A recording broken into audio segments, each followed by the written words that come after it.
Notre culture scientifique nous incite à penser que c'est au travers d'une réflexion binaire, une réflexion qui privilégie le vrai et le faux, que le plan de traitement doit être abordé.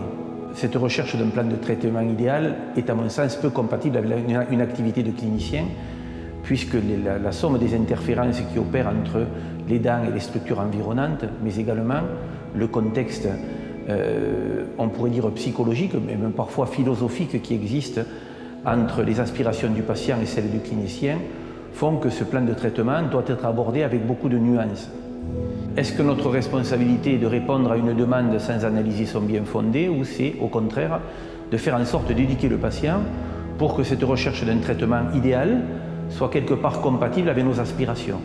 Car il est évident que l'endoctrinement médiatique dont fait l'objet aujourd'hui le patient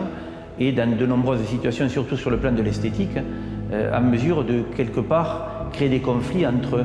ce qui est véritablement possible et souhaitable avec ce qui est souhaité. Pour définir les différentes options qui sont souhaitables, il est fondamental de faire en sorte que le patient soit réceptif à ce qu'on lui propose. Et donc, établir un plan de traitement, c'est aussi, quelque part, éduquer le patient pour que le traitement puisse répondre favorablement à ses aspirations.